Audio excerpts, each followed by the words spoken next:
Lovely. Right. So, Kee, welcome to the show. You are the CTO of Session. So, yeah, thanks for joining me today, man. Nice to be here, Josh. Nice to talk to you. Yeah, no problem. Why don't you just start by telling people what Session is? So Session is a messaging application at its core. It's actually originally a fork of the Signal messaging application, which I'm sure a few of your viewers would have heard about. Basically, the core tenets or the core selling points of Session is that it's an anonymity-focused messenger. So the three things that it kind of does differently from other messaging applications is it doesn't use a phone number. It onion routes all of your messages, which means your IP address, which is kind of like your digital identifier on the internet, isn't exposed. And then also it's decentralized. So it doesn't have a central server like messengers like Facebook Messenger or WhatsApp do. And even Signal has a centralized messenger too. So those are kind of our three differentiating points. And we really make a focus on trying to make the user as anonymous and secure as possible when they're using Session. So yeah, at its core, it's a mobile, or it's a messaging application that you can download on desktop and Android and iOS. It just helps you maintain your anonymity and security when you're messaging other people. So what you're telling me is that some of these other apps like WhatsApp are not protecting your anonymity, and they may, your data and your identity might be out there for people to be able to tell and see. So yeah. Because I was under I'm obviously not that naive, but like in my head at least, like when I'm sending a message on WhatsApp, that's safe. Like no one can read that, but that's obviously not quite the reality. Like what's going on there? So there's a few things with WhatsApp specifically on the anonymity front, like because we try and separate anonymity and security into kind of two different boxes. On the anonymity front, the thing about WhatsApp that is probably the most damaging is that it uses your phone number to connect you with your friends. And we don't just use our phone numbers for our messaging applications these days. We put them into so many different services. So like basically whenever you're signing up for something, you have to give out your phone number these days, which means there's thousands of databases which have your phone number in them connected to different things. So one might be, you signed up for this service at this particular time. And if any of those are leaked, there's potentially like compromising aspects which could come out. So, if you use your phone number to sign up, or if you use that same phone number for your business, for example, then if someone knows that your phone number is registered for WhatsApp and you're sending all of these messages to other people, they can look up your phone number against like a business registry and find out the person that you actually are. Now, that might not necessarily be the worst thing for WhatsApp because WhatsApp is kind of mostly used with your friends. But if you're trying to maintain anonymity online and have essentially like a pseudo-anonymous identity, like you have on Twitter or all of these different Discord and all of these different services, you might not want to have a connection to your actual person. And because we use our phone number in so many different other locations, it's really hard to keep your real person separated from your online identity when you use a phone number to register an account. So that's kind of the first point on anonymity. On the security side, you were saying like, can WhatsApp read my messages? It's a bit questionable with WhatsApp. They have implemented this. So what's basically happened was originally WhatsApp messages were only encrypted to the server, so the WhatsApp central server, and then the WhatsApp server could read those messages if they wanted to. They said that they weren't doing that. But then Signal came along and they developed this protocol called the Signal protocol, which helps you encrypt messages from end to end. So it's not actually encrypting for the server, it's encrypting for the other person who you're sending to, and they decrypt on their end. Now, WhatsApp have said that they've implemented that. But the thing is, they're a closed source software. So we can't actually verify whether they have implemented any of the encryption which they say that they're putting out there. That's the good thing with open source software is if anyone wants to check that they're implementing the encryption that they say that they're implementing, you can have security researchers and technical people pull down the code and read the lines of code where the encryption is actually happening. In WhatsApp, it's much more difficult to work out whether that actually is happening or to what level that's happening at. So in the best case scenario where WhatsApp has implemented the Signal protocol properly, then they can't actually read your messages. It's more about the metadata that's being passed between users. But in the worst case scenario where WhatsApp's kind of lying about what they've done inside of their application, they might not have implemented the Signal protocol correctly, or they maybe just made a bug, or they hadn't made a mistake, and there's a bug in there, right? And it's not doing what it's set out to do. So we don't really know which one of these it is. But if you're optimistic about what they're doing, and I think, if I was to take a bet, I would say that they have implemented the Signal protocol properly. But I think leaving that up to trust with them is potentially not the best idea, because we know, what Facebook, which owns WhatsApp, we know what their reputation is, and it's not generally the best for user privacy and data controls. So yeah, that's on those two fronts, the privacy and anonymity front. Yeah, I mean having written a book that went in quite a lot of depth about the scale to which Facebook lied about data leaks in their past, makes me just vaguely skeptical about, it's not something I'd go trusting them on, basically. But yeah, and actually that idea of a bug being spotted because a piece of software was open source is never something I'd considered. I'd never thought of it like a feature in that sense. I'd always thought of it. Yeah, that's a really interesting way of looking at it. Maybe we'll go back to closed and open source software in a little bit. But the thing I wanted to ask you there, so you said that about the metadata that was getting potentially passed, even if they have end-to-end encrypted it, what is that they're able to see, even if it is end-to-end encrypted with the Signal protocol as they claim? So I think in WhatsApp's case, there is something that they implemented in Signal called sealed sender, which basically hides the sender of a message.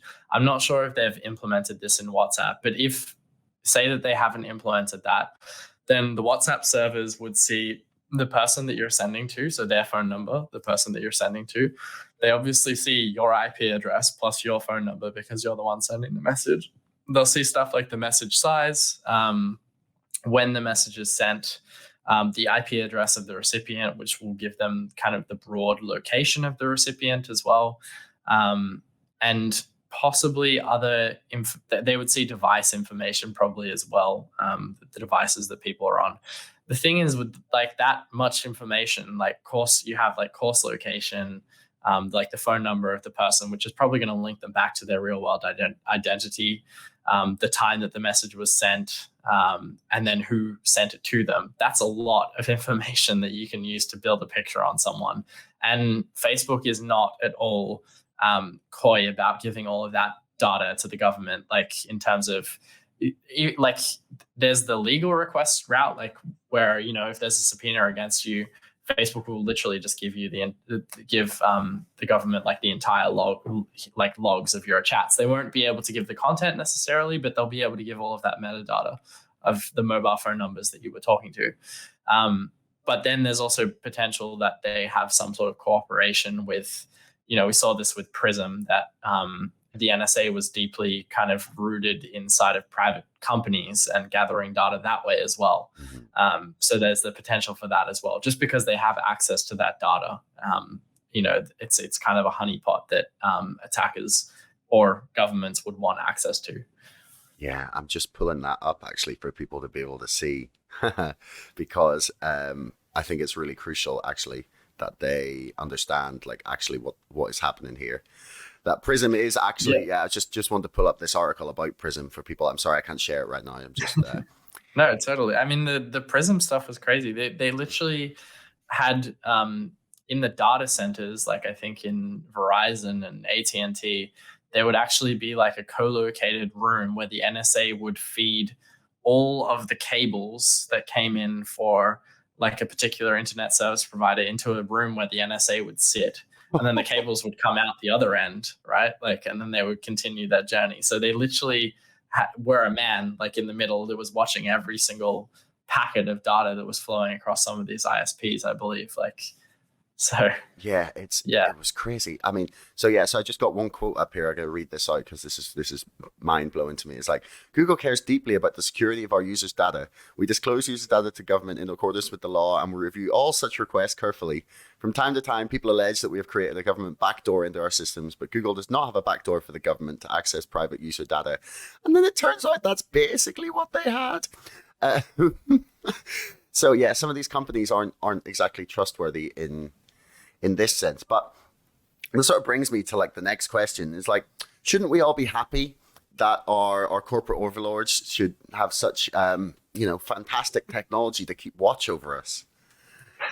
Why in Session's opinion are you providing this kind of service for private end-to-end messaging? I think I always kind of take a slightly abstract view here. I mean, there's obvious ones that you could just say, well, it's not their right to be able to, view everything that's going on between private individuals.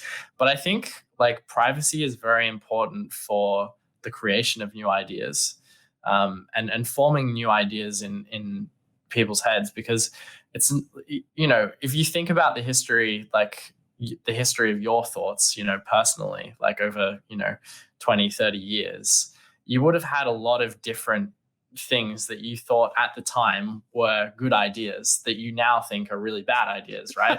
And it's only through the process of like kind of talking to other people that we realize that some of the ideas, or discovering new information, that we find out that some of our ideas that we held previously were not the best ideas in practice. And having privacy to explore those spaces is really important to be able to form those points of view. Because if it comes out like, in 20 years time, oh, he thought this at this particular time, which means, he's racist, or he's sexist, or, he doesn't care about this group of people, or he doesn't care about that group of people. Like, it can really hit anyone on the spectrum, left or right.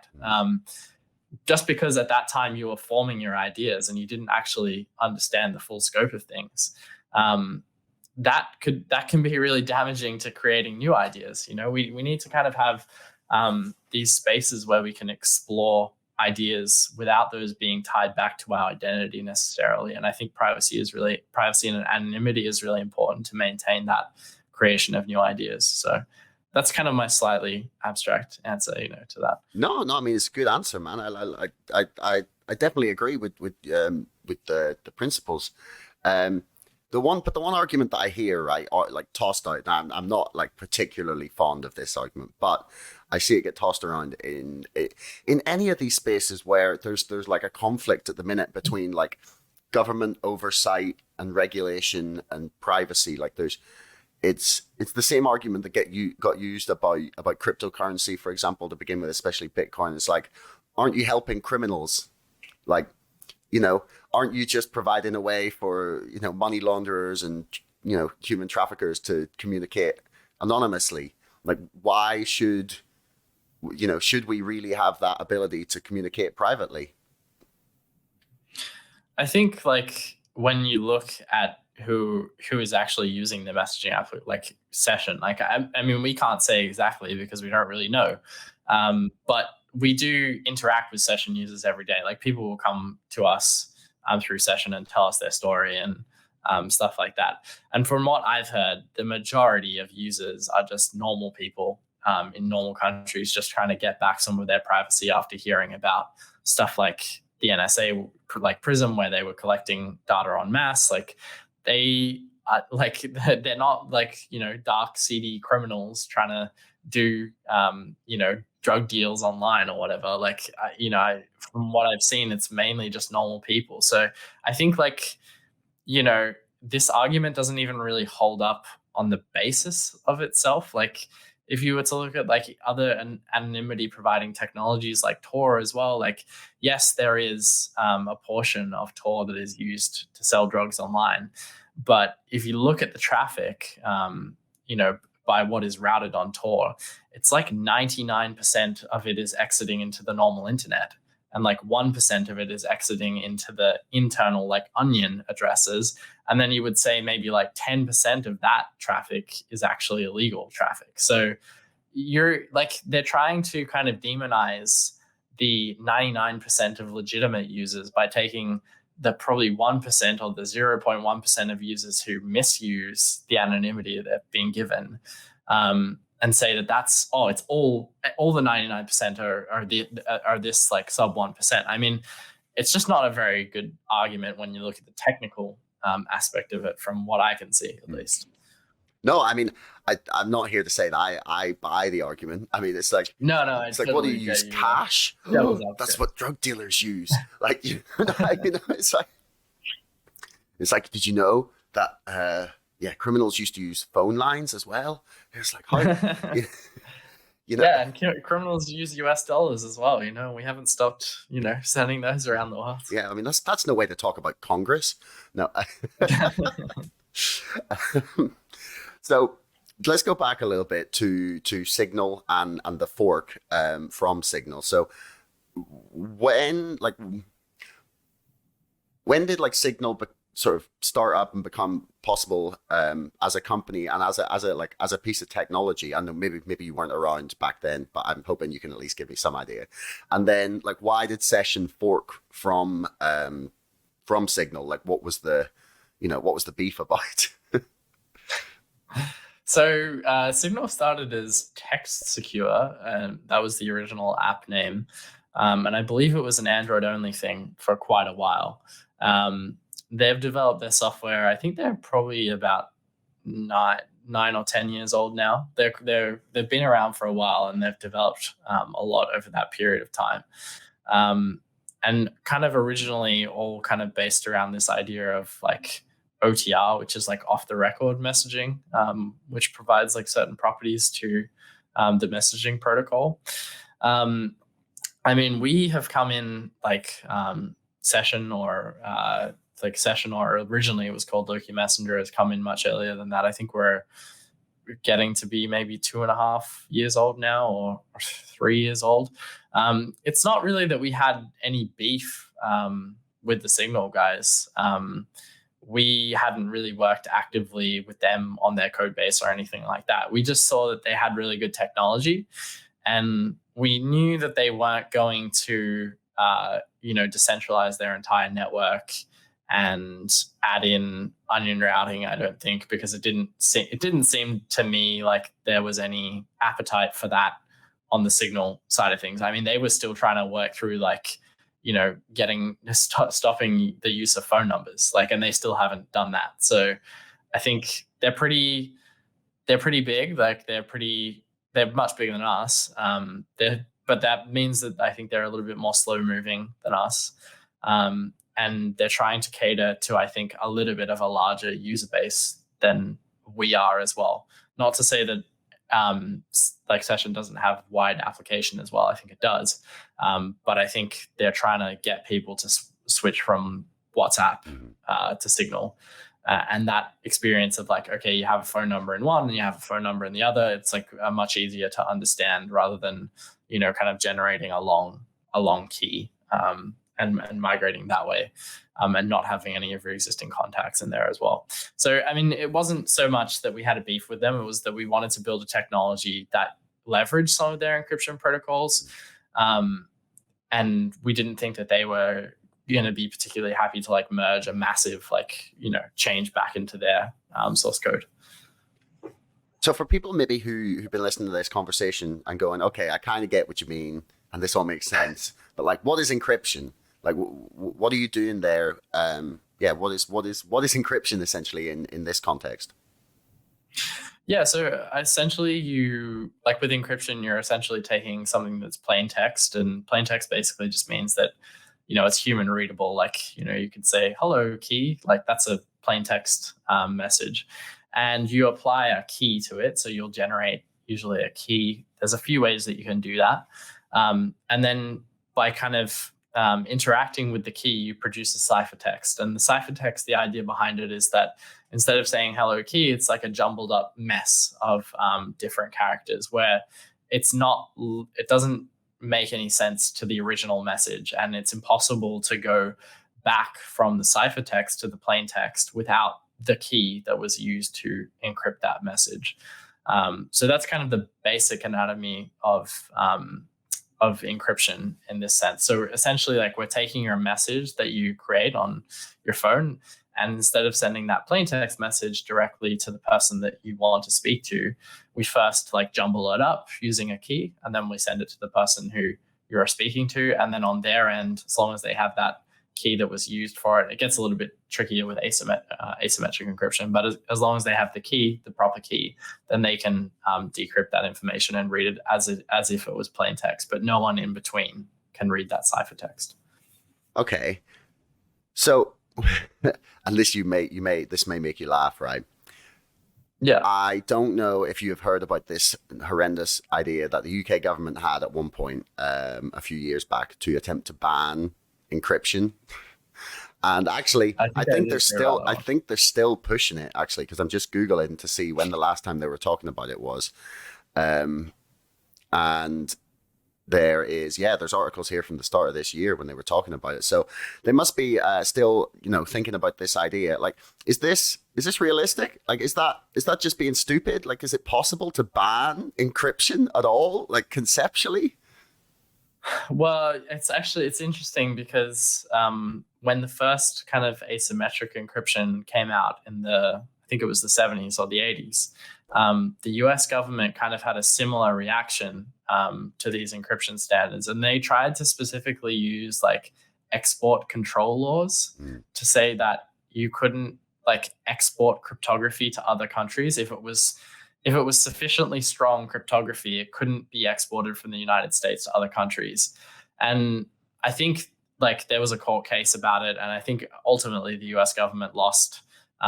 And they worked out that like the freedom of speech stuff in the US was also covered, like cryptographic schemes and stuff like that. So I don't think it really makes much sense. It's really hard to enforce as well for a law enforcement agency to like ban encryption. Just because like they're mathematical kind of algorithms. They're not like physical goods that they can track. Like, it would be very difficult to be like saying we're going to ban piracy. Well, technically it's illegal, but a lot of people still do it. So I think it wouldn't have much of an effect if some smaller government came along and like the UK came along and said, "Oh, we're banning it outright." It would be extremely difficult to enforce, and then you have to consider its impact on traditional like the banking system, right? Like all of that's built on top of cryptography, like the traditional banking system. So there needs to be some sort of like, they need to apply it to specific industries, I suppose. Like we'll ban encryption for messaging applications, not banning encryption everywhere, because literally the entire internet uses, HTTPS, which is encryption. So you'd have to ban the entire internet before you did that. Like, Yeah, good luck with that. I mean, I can tell that people are going to be chuckling at your comment about a smaller government and the UK, because, we like to think ourselves as quite important. Yeah. You've definitely shrunk a little bit since the colonial days, Yeah, a little bit. I mean, but we're going to take that back post-Brexit.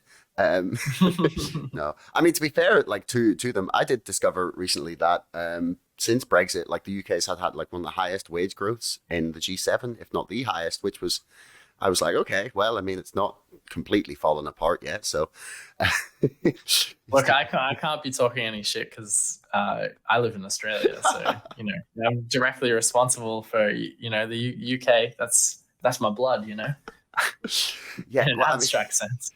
And do you know Tim Dillon, the comedian?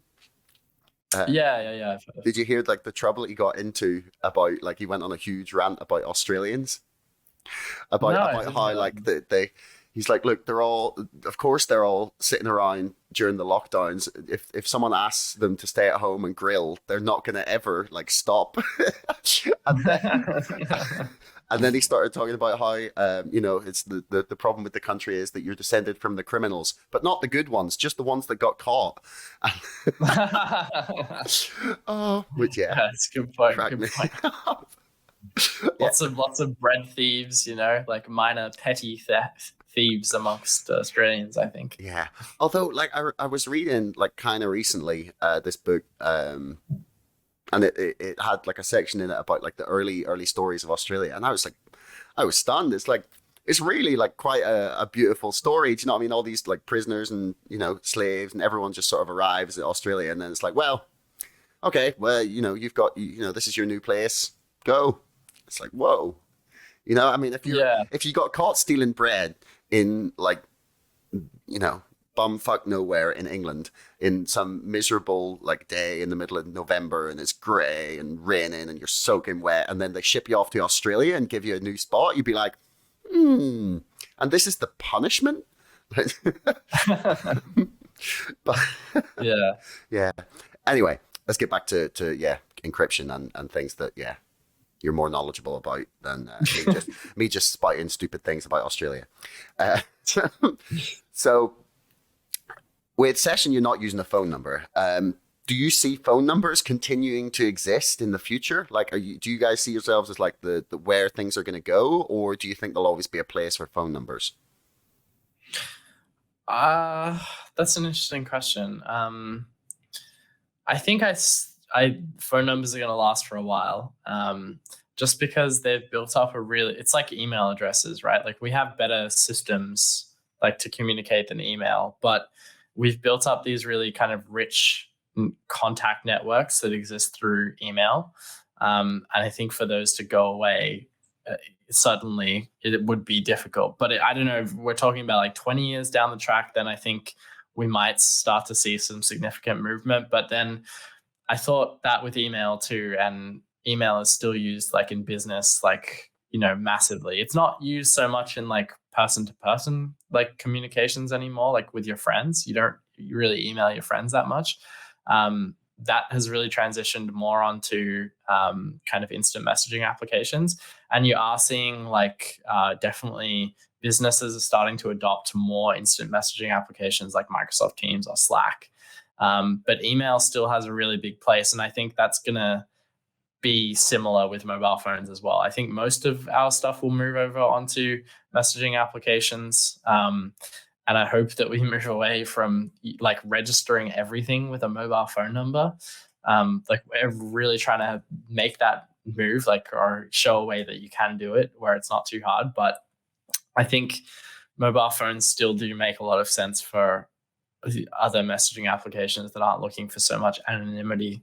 So I think they'll be around for a while, and not to my delight, Well, yeah, I mean, well, email's got. I guess there is like a more secure version of email. You got Proton Mail or something like that, at least. But yeah, no. Yeah, the issue with like the issue with the email system is it's kind of broken at the core. Like even if you use a private email client like Proton Mail, if you're sending to a Gmail account, then Google's going to be able to see the contents of the email that you're sending. And the way like the email routing system works, like Google owns so much of it that you end up hitting them almost all the time. So unless you're emailing from like a Proton email to another Proton email, like you're kind of out of luck. And the whole PGP thing that we tried like 10 years ago didn't seem to work either to encrypt emails. So yeah, I think that one's going to be around for a while, unfortunately. Yeah, I mean, well, most people don't actually realize what you said there as well about Gmail, about Google reading all the emails, because they do. They scan every single thing. Yep. But only for our own good, of course. To sell us better products. Actually, on that, Definitely. like, what is the what's the business model for Session? Like, because like, you're not secretly selling all our data out the back door? I hope. No.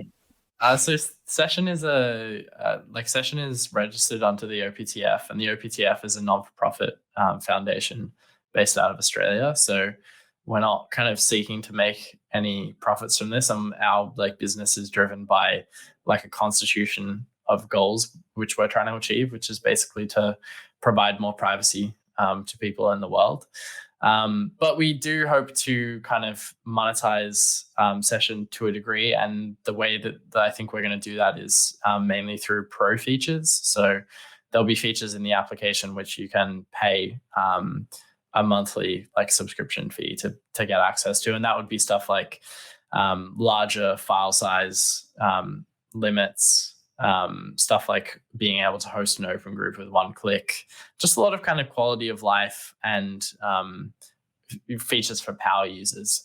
I don't think we'll ever there'll always be a version of Session that's free.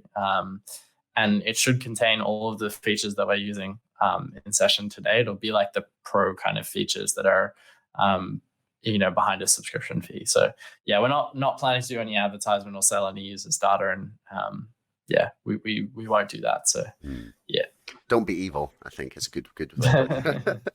So the biggest point here is that we don't have the user's data to sell. Like we don't hold a privileged position in the network. It's not like all of the data flows through our servers.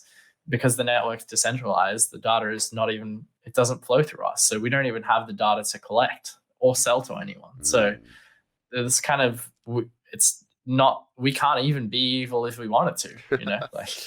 It's really funny. I don't know if you're familiar with Odyssey, the like blockchain video hosting platform. Yeah. So Jeremy Kaufman, the CEO who had on the show, literally said basically the exact same thing to me about like censoring people on and removing videos on Odyssey. It was just like, we actually couldn't. And like, do you see this being like a trend for like tech companies now in the next sort of step of things, in that they like the people who are creating this next generation of tech that's more based on encryption, blockchain, these sorts of bits of tech. Is this a better way almost for companies and like organizations like yourselves to make like products now that they can go, it's like almost like hands off, because then no one can get summoned in front of Congress like Zuckerberg and be sat there with all the power, because they can just like honestly say, we can't do anything about it. Like, do you see that being the way things move? Yes, and it's freeing, like in terms of that you don't have to make a lot of decisions about content moderation as well, which is kind of one of the biggest the biggest systems that you have to work with, like if you're a central like social media type provider. I mean, it's less like for us, because nearly everything is encrypted in the one-to-ones and closed groups. Then we have these kind of bigger communities which do need to be moderated, but we don't give that moderation power to ourselves. We essentially give it to whoever runs the server for that community. So it's up to them how they want to moderate their chat. And then hopefully the idea there is that you see people with different, like you see a kind of broad range of different moderation strategies that are up to the users instead of up to like some central kind of coordinating body that has like some sort of fact checking or whatever methodology they use on social media to work out what's right and wrong these days, or content policies as well. So yeah, by decentralizing the power, it means that you don't necessarily have the ability to do this stuff yourself, and that means that it opens up less questions as to what you're actually required to do as well.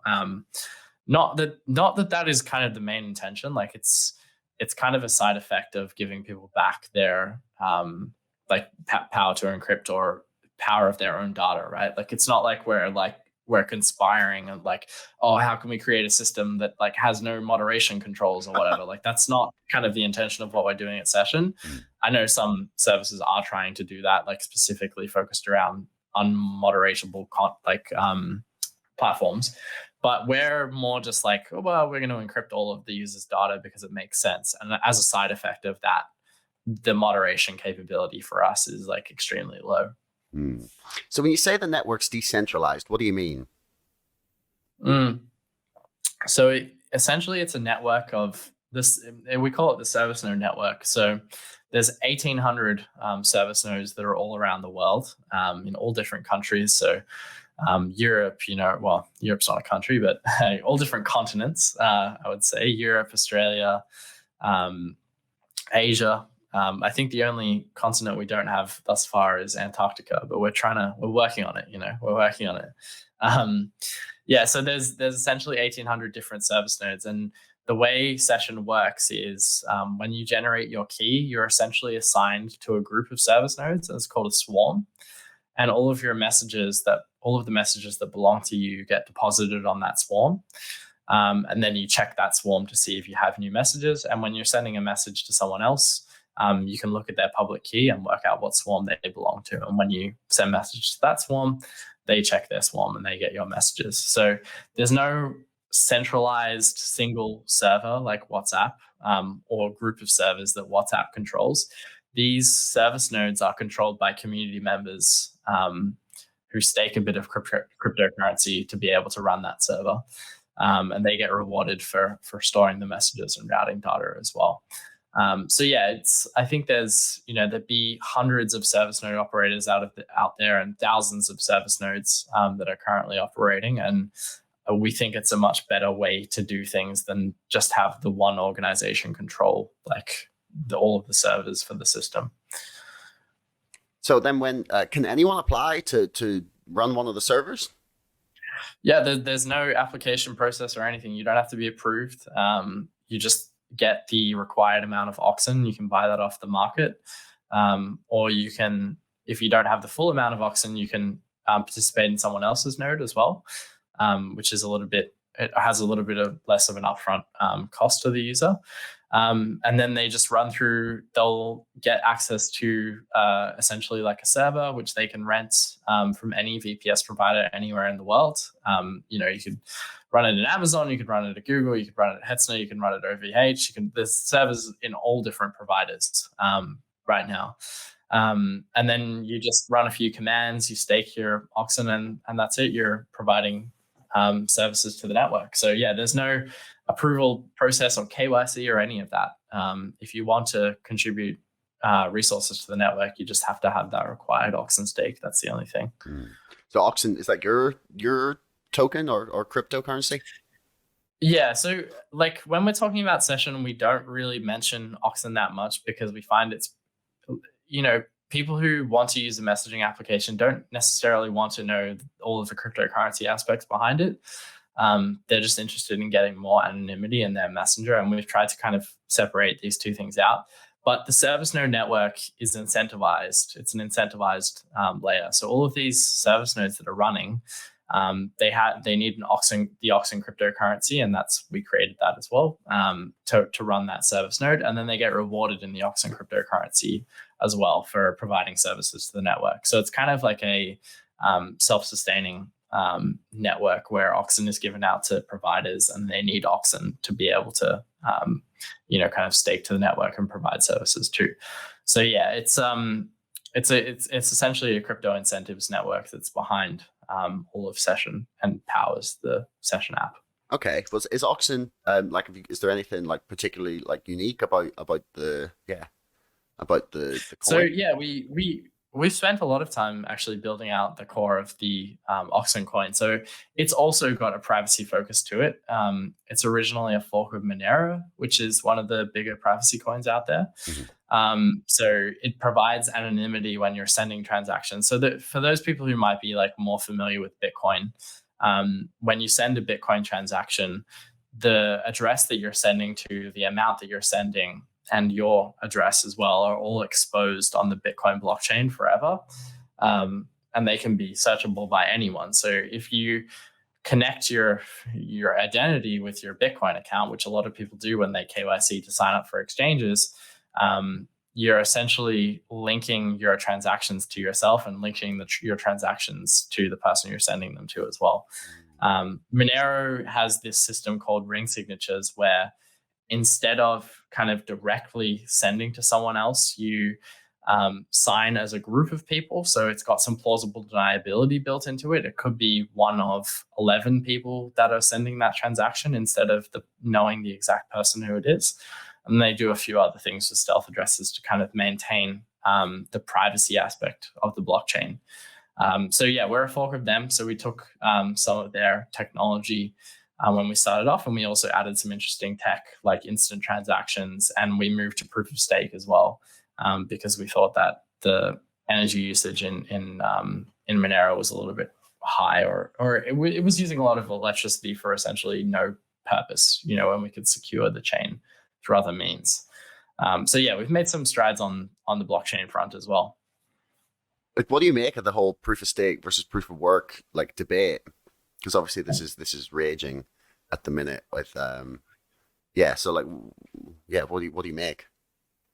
I think like the argument that like Bitcoin is causing like all of our like global like warming woes is like way overblown. Like, and it's kind of cringe worthy, like the kind of stuff that like the World Economic Forum and stuff is saying recently. Like, I really don't think it's that big of a like player in terms of like global warming, but I also think that it doesn't need, like, I think that it doesn't need to be proof of work. Like maybe Bitcoin does. Like I think it's okay for Bitcoin to stay proof of work, but I think nearly every other chain is going to go to proof of stake, just because I think it's going to be more economically secure for them. And also, I think there's going to start to be this argument being made by, like, I think the word is like ESG, like environmental social governance or something like that. But like essentially, like all of these big investment companies are being pressured by people to be more environmentally friendly, right? And these investment companies are going to be the ones like pumping more money into crypto as they realize that it's the future of, it's not only the future of finance, quote unquote, but also kind of the future of the web, and all like decentralized tech as well. So if all of that investment money is flowing into cryptocurrencies like Ethereum, which will go proof of stake soon, I think it's going to be harder for like the traditional proof of work cryptocurrencies to compete, just on, even if none of this like this stuff is necessarily true about like Bitcoin, contributing significantly to global warming. Like the narrative out there right now is that it is true, Yeah. and the ESG stuff like is going to have such a big impact on what the biggest kind of firms will invest in, and I think that's going to have a really big effect on the markets as well. So I think like positioning yourself more towards proof of stake cryptocurrencies is going to be a good investment decision, and potentially a good security decision as well over the next kind of couple of years. Yeah, I'm just Googling because I to double check this before I start quoting it. Haha, here it is. Lovely. Okay, so it's estimated now that the Bitcoin network is using 58.5% renewable energy. So Yeah, which is that I'm probably rising as well. That study is like published by like the mining council, like the Bitcoin mining council. So I'm not entirely sure how like it's a fair point. Honest Bitcoin, being there, Bitcoin maybe like it's board. pretty. Yeah, it's perhaps a little bit biased, but I do believe that there's like a lot of renewable energy being used in Bitcoin mining, and I think like like the fears are overblown, definitely. Yeah. But yeah, I think there is. I think like if you're looking at how to position yourself in the market, I would say like proof of stake cryptocurrencies like Ethereum are going to look very good in the future, just because the big investors, I think, will have to stick to what like their kind of sub investors are calling out for, which is like this environmental approach to investing, because they're all starting to like divest from like oil companies, for example. Like they're all starting to pull their investments from oil and coal companies, I think, and try to invest them in more like renewable tech. Yeah. Well, I mean, like, we'll see where it goes. It's interesting actually to like on that side of things. I saw the guy who was the head of Aston Martin talking about why he thinks we shouldn't go to electric cars, that we should be looking at biofuels and hydrogen fuel cells or liquid hydrogen as the energy for the future. And I was just like, wow, that's because everyone will read the headline and be like, he thinks we shouldn't take electric cars. Be like, oh, the damn auto industry. And instead, he's like suggesting something else. So I'm curious as to what's going to happen with the proof of work, proof of stake thing, because I've also seen quite a lot of suggestion about how that excess energy can be used, like either to generate more electric or to heat people's homes as well. I've seen, which is yeah, I'm gonna, which seems incredible that that the people are like being smart enough to reclaim that excess heat energy in order to like heat their home, and then they're mining some Bitcoin too, which is great. But so then, yeah, I wanted to go back just a little bit then to this closed source and open yeah, open source and closed source software idea. Like, is there any risk to software being open source in this sense? Hmm. I don't think there's really much risk from having your source code open source. Potentially, there is risk in terms of that you're taking sometimes contribution from external contributors. So you might put all your code up online, and then you could potentially have an attack where, say, a government or a hacker like intentionally like introduces a vulnerability into your code disguised as like a legitimate contribution. But I think that in closed source companies, they'll have the same issue as well. Like, for example, if the Chinese government really wanted a backdoor in WhatsApp, like they could train people up in universities and send them to go work at WhatsApp and introduce stuff that look like legitimate code that actually causes bugs in the code that have the same effect as a backdoor. So, like, yeah, there's pathways in both, and I think the vast majority of like the space in open source software makes a lot of security sense. Like, Yeah. You freaked me out a wee bit there. I hadn't even considered that they would go to those lengths, but like I've had enough people on this show talking about China to know that they would totally go to those lengths in order to do stuff. But that's wild. oh yeah, I don't doubt that they probably have like, and it's the same with the US as well. Like the US would have people working in Chinese, like deep inside Chinese organizations as well, Mm. that are either extracting information out of them or potentially introducing vulnerabilities which can be exploited at a later point. Like it's happening on both sides of the like cyber espionage space. Yeah. Oh no, I don't doubt that at all. I mean, because the US government is famously completely innocent and never does anything shady, underhanded, or illegal. Yeah. Like most governments, to be quite honest, probably all governments, to be honest. But anyway, there we go. We've stuck with them. the so like the when you're Well, talking, at least you get to vote. They don't get to vote in China, you know. no, So they can vote, just for one party. yeah, yeah. Well, I mean, yeah, come to Northern Ireland and go to a safe seat. You may as well just vote for one party. We're in England as well. I Yeah, mean, with true. the system we got. So, yeah, well, obviously, this is not me bitching. We have it fucking made compared to the Chinese. Like, don't get me, don't get this confused for me being like, well, we're pretty much as bad as China and all these people. No. Anyway. Yeah. A little bit different, yeah. We're incredibly lucky, I think, is the key here, because we can sit and have this conversation without someone coming to bash the door down. Like Yeah. I got horrified by, I had Jana Shui, I can't even remember how to pronounce the surname. Anyway, the author of China Unbound, and she was telling me the story of this Chinese student who had left China to go study in Canada, and they started an anonymous Twitter account using a VPN with a fake name and the wrong gender, and they retweeted 2 anti-China things, and their family started getting threats inside China. So Holy like, shit. yeah, man, that's how far some people will go. I think is the scary part about it. But like, so yeah, the last thing I kind of wanted to ask about was, whenever these debates are happening about encryption and about private messaging and like what the government should and should be allowed to see, etc., like rights to privacy, there's always this suggestion that the government are going to people like Apple or Google or Facebook, WhatsApp, and saying, hey, build us a back door so we can, it's all safe and encrypted, but just give us a little sneaky way in. Like, is that like realistically even possible whilst maintaining any level of security, or is that just them pretending that they can do this?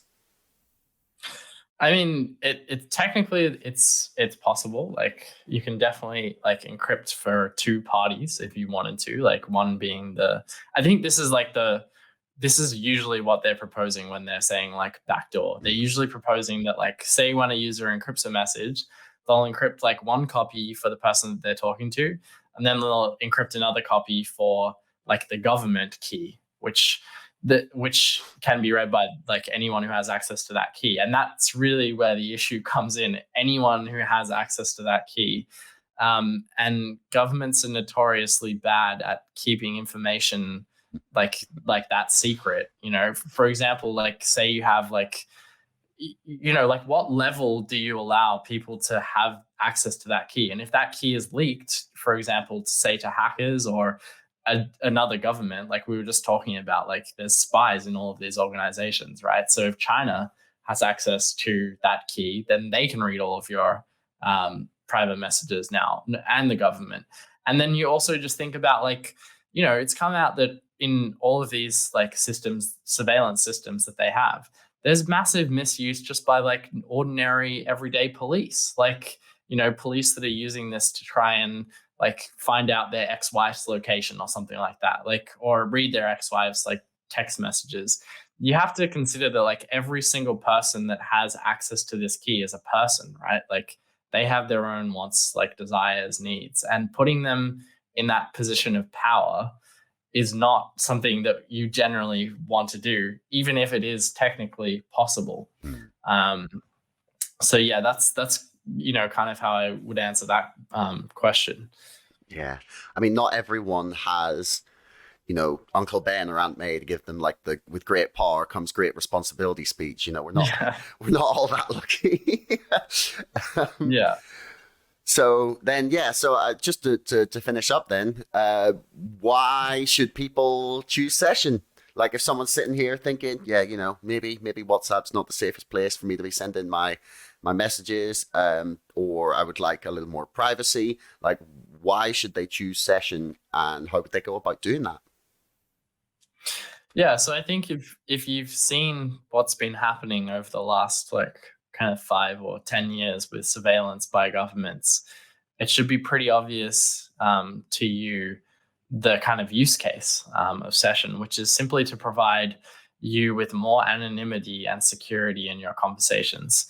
Now, that might not be something that you always need access to, but it's really important to know that the tool exists and that you can download and use it whenever you want. So we have distribution on the iOS App Store. We have distribution on the Google Play Store.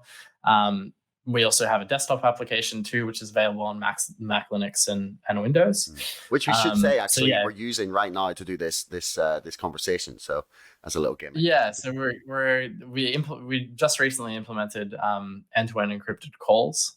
So we're having a call on Session right now. I'm using Session Desktop, and I assume you're using Session Desktop as well. So you could be next door, and I wouldn't even know.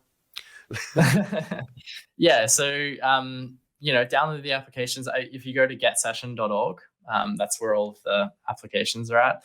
And, just keep us kind of, you could use us now if you feel like you really want that access to that anonymity. But I feel like for a lot of people, Session will kind of sit in the back of their mind for a little bit. And this is how it was with me with Signal when it originally came out. I was like, yeah, Signal's a really cool application. I don't need it right now. But I think it was in a couple of months' time, I was like, okay, I need this application now. And I went and downloaded it, and I was like, yeah, this is really cool. So I think Session kind of sits in that same thing, like similar to a tool like Tor, where, if you need that extra anonymity, it's a tool that's there and you can use it. So yeah, go to Get Session. We're on Twitter. We're on, all the social medias, Mastodon, YouTube. I think we're on a few of the decentralized ones now too as well. So you can check us out there. But yeah, it'd be cool to see some of your users coming on and using the Session app. And I've got my Session ID up on Twitter and a few other spaces as well, my GitHub too. So if you want to reach out and message me, you don't have any friends on Session, I'll be your first friend. Yeah. Well, you were my first friend on Session there, so that's exciting. But yeah, man, really appreciate your time. Thanks for all the info. Cleared up a lot of things, I hope, for myself. Well, you definitely did for me, and hopefully for people listening. Hopefully there was something interesting for them. So yeah, thanks for your time. Awesome. Thanks, guys. Thanks for making it all the way to the end of the podcast. If you want to leave us a comment, that would be awesome. Please like, share, subscribe, and if you're listening on Apple, please leave us a review. Until next time, thanks for listening.